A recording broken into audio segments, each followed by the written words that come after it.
Ambe Steels, J Bancha, Diko Bancha. Pentagon International College, Tinkune, Kathmandu, where excellence prevails. Real, Jamghar jahan real party pack tyahan. Proud to be associated with Kantipur Samachar. 18 people have gone missing after a massive flood swept away the Miteri Bridge at the Nepal-China border in Rasuagadi, damaging Nepal's tripod. Authorities have issued climate warnings as extreme weather events rise. Meanwhile, doctors across the country continue their protest for the second day, suspending services except for emergency care, demanding the repeal of the Consumer Protection Act. In economic news, according to Nepal Rashtra Bank, inflow has surged 15% in the first 11 months of the fiscal year, with more than 1.5 trillion Nepali rupees sent home. This and more on today's Kantipur News. Good evening, I'm Samriddhi K.C. and these are the headlines of the hour. 18 missing as severe floods sweep away Miteri Bridge in Rasuagadi. Prime Minister heads to Rasua to inspect hydropower damage. Doctors continue nationwide protest, suspending services except emergency cases. Government ministers hold talks to address the demands of agitating doctors. US President Donald Trump delays high import tariffs by a few days, warns 14 countries including Japan and South Korea of steeper tariffs ahead. And Fluminense and Chelsea meet for first time in the FIFA Club World Cup semi-final at MetLife Stadium. Match to begin at 12:45 a.m. Nepal time. 18 people have gone missing due to the flood at Nepal-China border in Rasuagadi. A massive flood that occurred this morning swept away the Miteri Bridge, which connects Nepal and China at the Rasuagadi border point and also caused damage to Nepal's tripod. Although security agencies have initially reported 18 people missing, the exact human casualty figure is yet to be confirmed, according to commanding officer of Srinath Battalion, Lieutenant Colonel Pradyumna Gautam. A body part was found at Betrabati, but the identity has not yet been confirmed. Along the Miteri Bridge, significant damage has been observed at the Rasua Customs Yard. However, it is proving difficult to gather data on how many vehicles were swept away, Gautam said. According to the Rasua District Administration Office, 55 people stranded in the Rasuagadi area have been rescued so far. However, the high water flow has made it extremely difficult to reach the disaster site by road. A team led by the Chief District Officer of Rasua and other security officials is currently heading on the site by foot. By 12:30 p.m., security agencies confirmed that 18 people had gone missing due to the flood. Among the missing are Assistant Sub-Inspector of Nepal Police Leela Bahadur Shrestha and police personnel Munna Thakur and Lokendra Bohra. Likewise, 6 Chinese nationals and 9 Nepali citizens have been reported missing according to the police. The missing Nepalese include Jeevan Chaudhary, Santosh Dahit, Buddhiram Tharu, Lakshman Tharu and Suresh Tharu from Bardia and Narendra BK from Baglung. Also missing are container truck driver Furba Lama, mixer truck driver Govinda Mokhtan and Hilux driver Lokman Tama. A joint rescue team from Nepal Police, Armed Police Force and Nepal Army has been deployed. The team includes 24 personnel from the Armed Police Force led by an inspector, 14 soldiers from the Srinath Battalion stationed at the Timure security post and 18 officers from Nepal Police. Due to the risk of flooding at the security base of the Armed Police Force deployed at the Upper Trishuli 1 hydropower project, weapons and other materials have been relocated. The rescue team have successfully saved 6 Nepali workers and 1 Chinese citizen working in the customs yard. Damage to the electric vehicle charging station in Timure has led to the suspension that around 8 vehicles may have been swept away. It is also suspected that around 9 loaded container trucks at the Rasua Customs Yard have been washed away. This morning, the armed police force deployed an additional 20 personnel, including 7 specially trained in disaster rescue. The APF also stated that it has become very difficult to travel from Samriddhi to Timure due to the flood. The flood in the Botekoshi River caused landslides, blocking several sections of the 14-kilometer road from Samriddhi to Rashwagadi. Meanwhile, Prime Minister K.P. Sharma Oli, along with a team, has departed for Rashwa to assess the damage caused by the recent flood. The team, which includes Home Minister Ramesh Lekhak, senior officials from security agencies and disaster risk reduction and management authorities, has headed to Rashwa to inspect the flood-affected areas. Speaking to Kantipur News, before leaving for Rashwa, Home Minister Lekhak stated that decisions regarding the next steps would be made after observing the affected region.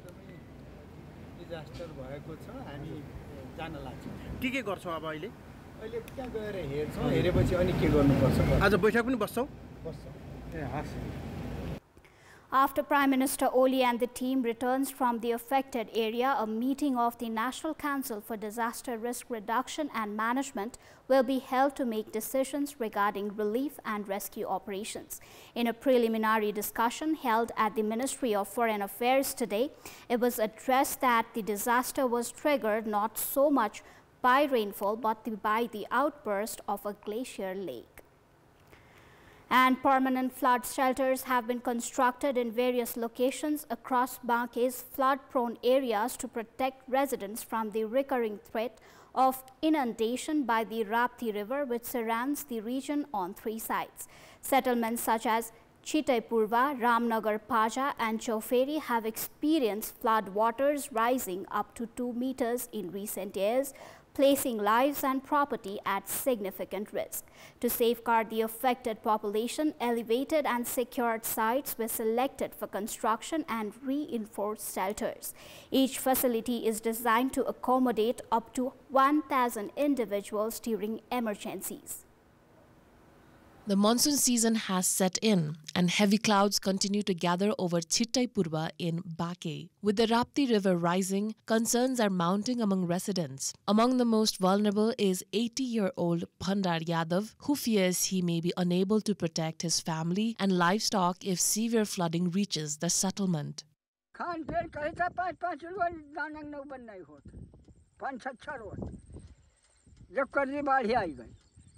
तो का किन जाए कहाँ चले जाए खेती बाड़ी ही है और अंते है नहीं.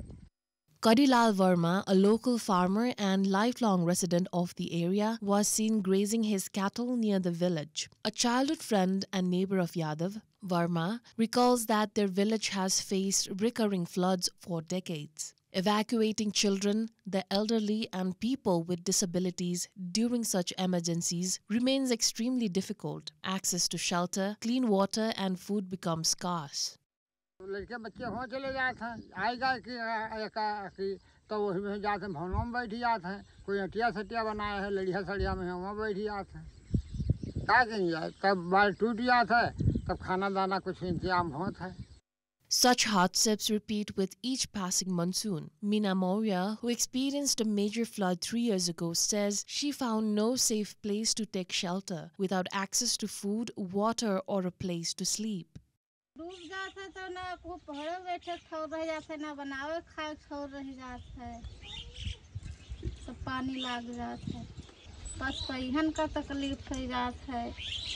The most severe flooding was recorded in 2014 when water levels in the area reached up to 2.5 meters. In 2017, it rose to 2 meters, while in 2022, flood waters reached 1 meter. Nearby communities, including Ramnagar Paja, continue to face similar risks. Watermarks visible on power poles provide a clear indication of the past flood levels.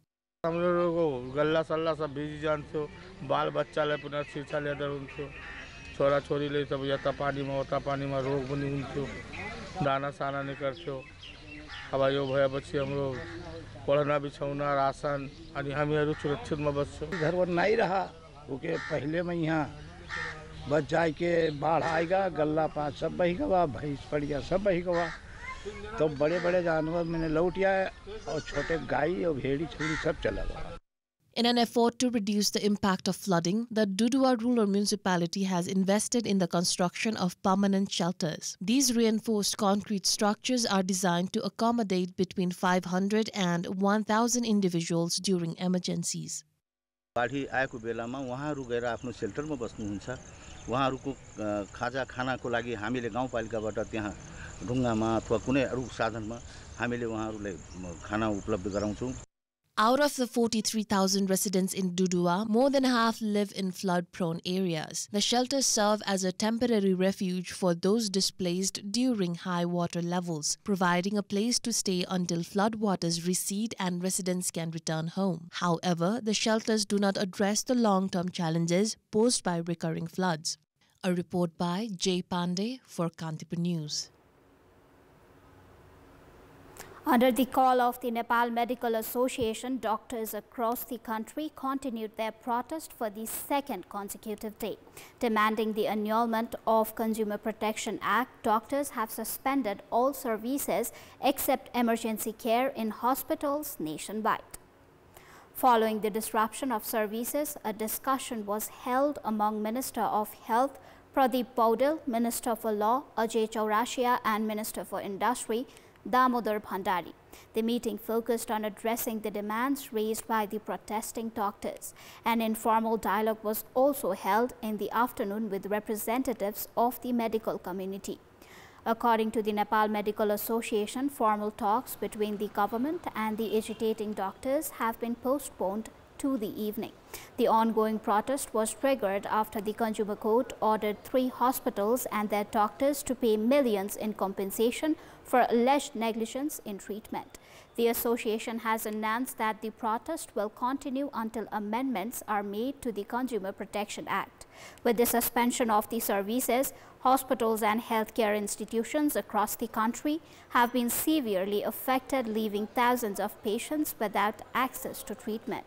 Concerns have been raised regarding the legality of strikes in essential services. The public has urged the government to reach a swift resolution to prevent further impact on patient care. It is time for our segment Public Pulse, where you text us with your opinion. Public Pulse. The question is, what's your take on doctors halting all but emergency services against Supreme Court's verdict? Option A, toying with patients' health. Option B, contempt of court. Option C, should seek legal remedy. And option D, prefer not to comment. Visit www.kantipurtv.com or www.ekantipur.com to share your opinion with us. Remittance sent by workers abroad has increased by 15% in the first 11 months of the current fiscal year. According to Nepal Rashtra Bank, 1.532 trillion Nepali rupees has entered the country from Nepalese month of Shravan to Jesta of the current fiscal year. Releasing the country's economic and financial report today, Nepal Rashtra Bank stated the balance of payments is in a surplus of 491.44 billion Nepali rupees. During the same period last year, the balance of payment had a surplus of 425.67 billion Nepali rupees. By Ashar of fiscal year 2081, total foreign exchange reserves stood at 2.041 trillion. This increased by 25.9% and reached NPR 2.569 trillion by Jesta of 2082. According to the central bank, this reserve is sufficient to sustain 14.7 months worth of import goods and services. Sports news. Tennis is one of the most popular sports in the world, but in Nepal, the sport still remains sidelined. This has prevented tennis from drawing attention from the government and sports authorities. Even so, the Nepal team is currently training for the Asia-Oceania Group 4 of the Davis Cup. Their preparation reflects the team's ongoing struggle. Tennis is one of the most followed sports globally, but in Nepal it still seems neglected. Even after delivering good results on the international level, players continue to be deprived of recognition and support. Nepal is now set to compete in Group 4 of the Davis Cup. Also known as the World Cup of Tennis, the Nepal team is carrying both challenges and hope in the tournament. Budget छैन fund छैन खेलाडीहरुलाई आजको दिनसम्म पनि कुनै प्रकारको एउटा salary छैन एउटा भत्ता पनि छैन हैन आफ्नै जस्तो अहिले हामीले ट्रेनिङ गरिराछु हामीले आफ्नै खर्चमा गरिराछ हैन कोच चाहिँ टेनिस संघले गर्दिनु भएको छ र एउटा डाइटको व्यवस्था बाकी अरु सबै हामीले स्ट्रिङको खर्चदेखि लिएर सबै आफूले गर्नुपर्छ त्यसले गर्दाखेरि चाहिँ एउटा मनोबल पनि डाउन हुन्छ Nepal made its Davis Cup debut in 2023 after receiving B-grade membership from the International Tennis Federation. In 2024, Nepal achieved historic success in Group 5 of the Davis Cup. That triumph pushed Nepal into Group 4. However, even after that achievement, the level of tennis in Nepal has not improved. Abhishek Bastola, who played a key role in securing promotion, is not in the squad this year. The Nepal team is in final preparations for the Davis Cup. The team is being led by experienced coach Jitendra Pariyar, who along with players say they have had limited time for training. गभर्नमेन्टले चाहिँ अब एउटा long term plan बनाइदिएर सहयोग गरेर आर्थिक रूपमा हैन अलिकति भए पनि एउटा कुनै पनि तपाईको नतिजा निकाल्नको लागि त एउटा लामो समयको प्रशिक्षण चाहिन्छ हैन त्यसमा चाहिँ अलिकति गभर्नमेन्टबाट सपोर्ट भयो भने चाहिँ हाम्रो प्लेयर्सहरुमा चाहिँ क्षमताको कमी चाहिँ होइन तर ट्रेनिङको कमी चाहिँ जहिले पनि मलाई फिल हुन्छ के टाइम एक महिना चाहिँ खासै नपुगे जस्तो भएको छ हामीलाई तर जे पाएको छ हामीले त्यसमा चाहिँ हामीले राम्रै क्यापिटलाइज गर्न खोजिरहेको जस्तो Nepal will face 3 teams from Malaysia, Kuwait, Kyrgyzstan, Qatar, Iraq, Philippines and Pacific Oceania in the group stage. The tournament begins on July 16 in Malaysia. Each tie will include 2 singles matches and 1 doubles. Representing Nepal are Pradeep Khadka, Nishant Shrestha, Pranav Manandhar and Ayushman Hajur Rana. Nepal must finish in the top 2 of the group to get promoted. If not, the team will be relegated back to Group 5. Nepalese players have been training using their own resources. When injured, there is no support from the Tennis Association or the government for treatment. As Nepal's tennis players are raising the nation's flag on international platform, it is also crucial for the government to stand with them and support both tennis and the players. With Suraj Khadka on camera, a report by Faiz Hoda for Kantipur News, Sadobato, Lalitpur. All the teams participating in the top N T20 series have been confirmed. This series will also feature the Nepal national cricket team. The tournament will be held in Darwin, Australia from 14th of August to 24th with a total of 11 teams participating. Having started in 2023 with just 5 teams, the series has grown significantly by 2025, expanding to 11 teams. The Nepal national cricket team sees this tournament as a preparation for the Asia qualifier for the ICC T20 World Cup 2026. That is all for the moment. Coming up, our colleague Samriddhi K.C will join you with more news updates. Stay tuned.